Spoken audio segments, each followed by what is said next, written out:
Millie! Hey! Thanks for the other day. I really appreciate you coming to the wedding. Why are you laughing as you say that? Because I couldn't stop laughing at how socially awkward you still are. I made a conscious effort to be respectful, both in how I dressed and how I carried myself. After all, I am the bride's sister. Sure, I'll give you that. You did your best to blend into the shadows like usual. I mean, it's not like you could draw attention if you tried. You've always been invisible. So I guess you were just being your usual awkward self. Was there an actual reason you contacted me? Storm, I think you're forgetting something. We're practically estranged, you know. I only went to the ceremony out of obligation, for Dad's sake. So as far as I'm concerned, I'd rather you not contact me at all. Oh, really? You sure you want to say that? What now?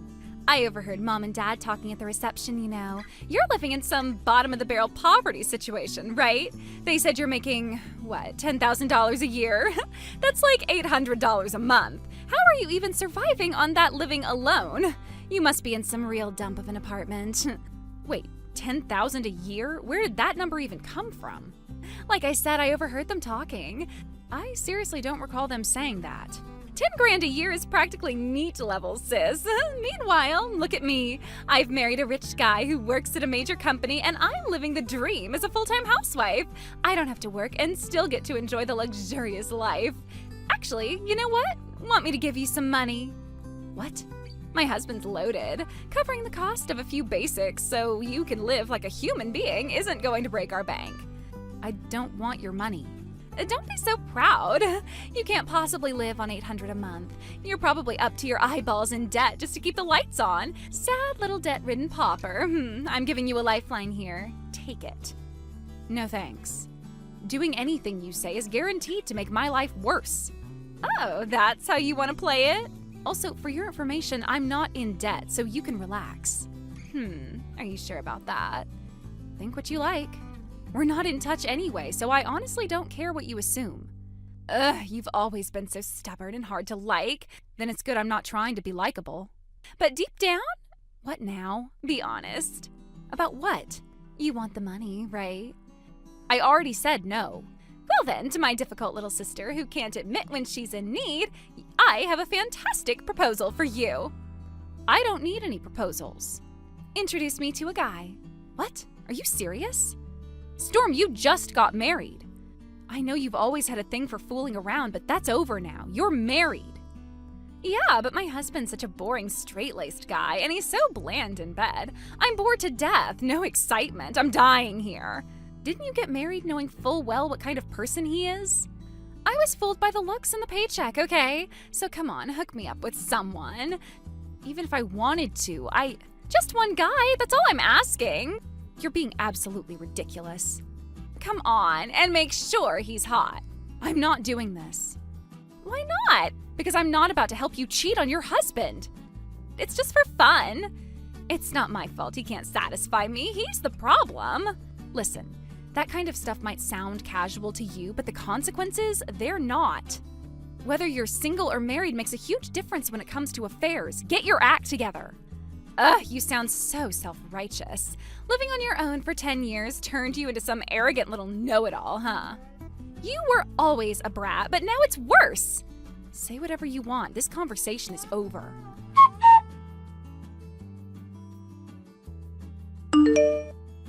Millie! Come on, answer me already. Millie, you there? Hello? What? I'm at work now, you know. You're calling that work? Girl, please, you're barely scraping together $800 a month, and you've got the nerve to sound all busy and important. There's no such thing as a bottom-tier job. Work is work. And coming from you, the woman who spent every waking moment chasing guys until she finally landed a husband, you've got zero room to talk. Also, just FYI, I'm earning more than $800 now. Oh, really? So what, did my jab about you being poor sting enough to make you hustle for once? What now? You made $900 this month instead? Wow, how impressive. You're rolling in it, huh? You're seriously just sitting around talking to yourself, huh?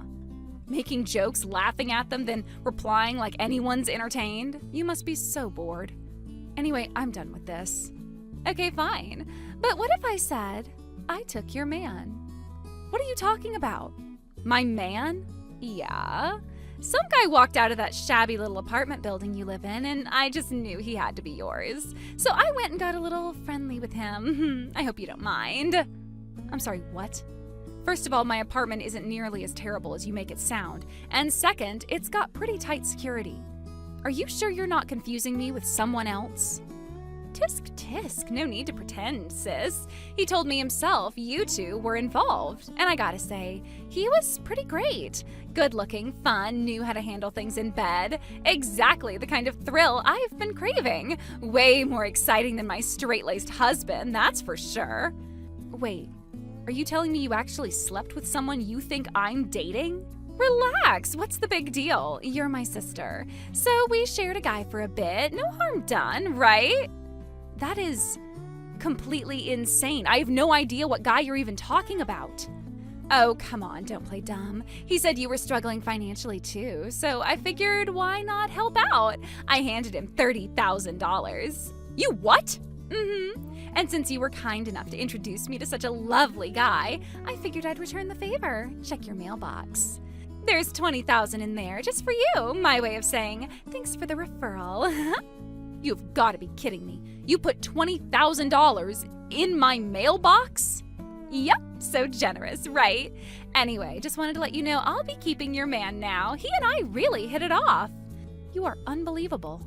Oh, and just so we're clear, if you go crying to my husband about any of this, I will be asking for that money back. So think carefully before you do anything stupid. Bye!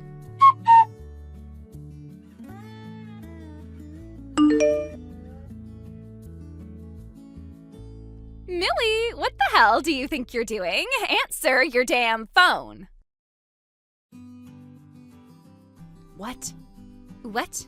That's all you have to say? Don't give me that tone. I gave you the money, didn't I? The damn thank you money? Why the hell would you go rat me out to my husband? Oh, so he found out about your little affair, huh? No crap he did, and now I want my $20,000 back. You told him, Millie, that was the deal. No snitching. Yeah, but see, I didn't tell him anything. What the hell are you talking about? He came to me and asked for advice, that's it. Wait, he came to you? My husband went to you? Yeah, he said he wanted to talk about your cheating. What the actual hell? Why would he confide in you? You're just some broken bottom-of-the-barrel wannabe. Right, except I'm a licensed attorney with an annual income of $100,000. I'm sorry, what? You heard me. You're a lawyer? And your husband knows that, which is probably why he felt safe confiding in me. He told me he wants to move forward with a divorce. No, this can't be real. I didn't take his case, obviously, conflict of interest, but I did refer him to someone more suitable. Looks like everything's finally in motion. Hold on! What the hell were Mom and Dad talking about when they said you were only making $10,000 a year? I asked them about that too. They think they must have misheard me when I said my husband's monthly income was $10,000. They probably assume I meant yearly. Wait, so your husband makes $10,000 a month? Yeah, so his annual salary is about $120,000. He owns his own business. He what? Your husband? My husband, yes. Are you telling me you're married? Have been for 3 years now.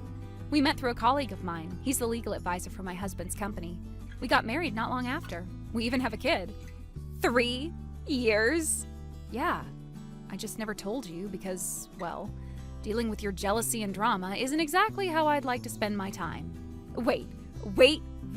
So that guy, the one I saw leaving the apartment, that wasn't your man? Storm, how exactly did you get that apartment address again? You sent us a New Year's card once. It had your address on it. That's how I found the place. And then I saw some guy walk out of there and I thought, oh, I see. That was probably the address from before we got married. My husband and I used to live there before we moved into our house. I must have sent that card during our engagement, right before we relocated. Hold up, are you telling me that guy, the one I slept with, he wasn't even your man? He was probably the new tenant, the one who moved in after we left. No, wait a second. So then the $20,000 I stuffed into the mailbox? No idea who got that money. Wasn't me. You're lying. You had to have taken it. I was planning to use it as leverage to cover my damages if I ended up divorced. Right, well, According to your husband, that was his money to begin with. So even if you had gotten it back, it wouldn't count toward any damages. It'd just be returning what you stole. Oh God, no. No. What do I do? $50,000 is gone. I don't have that kind of money. And that's not even the worst of it. What now? The $50,000 is just what you have to repay. It's not counting the compensation your husband could be suing for. That's additional. You're saying $50,000 isn't even enough? Exactly. He could demand more, depending on the emotional distress, the damage to his reputation, breach of trust, all that. I'm screwed. Also, just so you know, Mom and Dad aren't going to help you. What? They told me flat out. They're not lifting a finger for you. They said if you blew through $50,000 and wrecked your own marriage, then you can dig yourself out on your own. No, this can't be happening. Millie, please help me. Be my lawyer, I'm begging you. What? You're a lawyer, right? Just work my case for free, okay? If you can just get the refund dismissed or have the damages reduced, I'll owe you forever.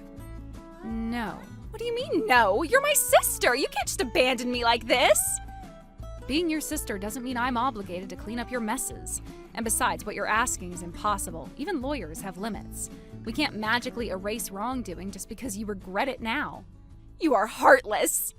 No, I'm just done letting you drag me into your schemes. I told you, don't involve me. You didn't listen.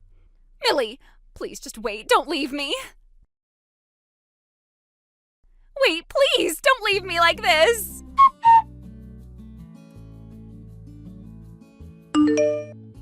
First, about the $20,000 that I had tossed into the apartment mailbox, it ended up in the hands of my sister's affair partner, the very person who had been living in that apartment.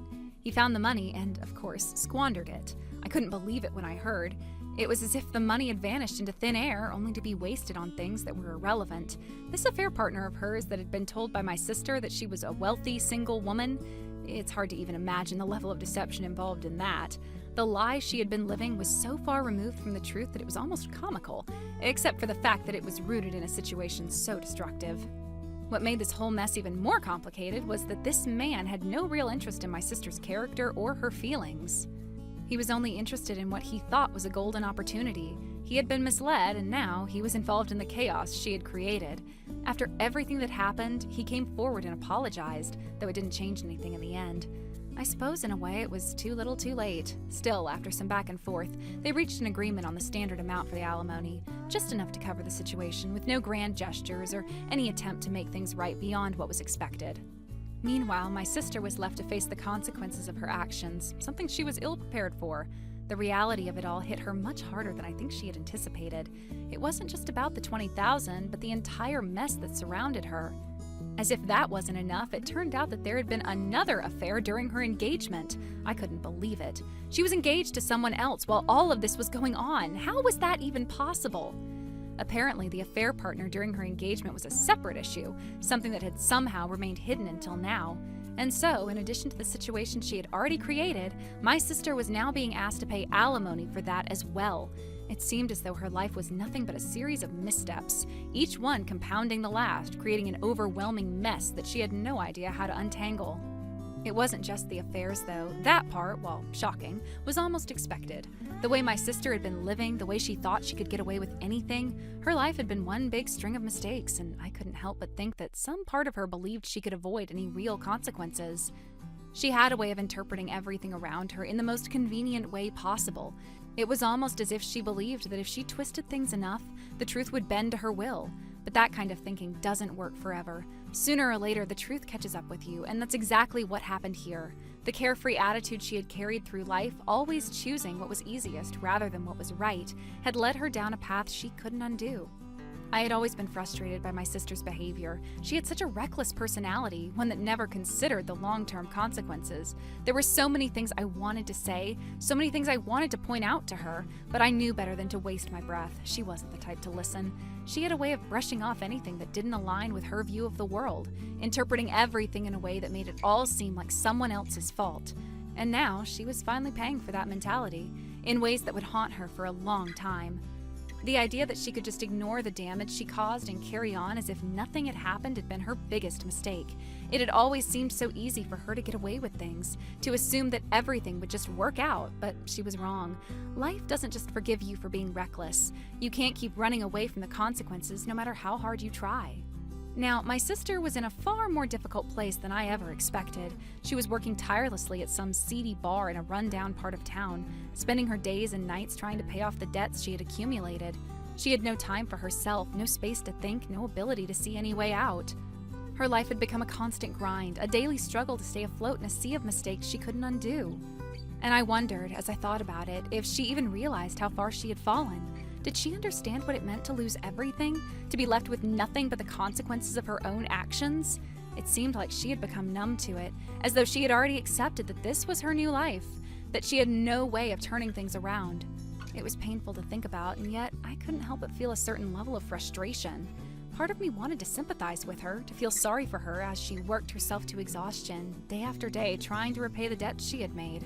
But another part of me couldn't find it in me to offer any sympathy. How could I? How could I feel sorry for someone who had always taken the easy way out, who had always been so careless with her life, only to now face the reality of it all? I understood the difficulty of her situation. No one wanted to be stuck in a place like that.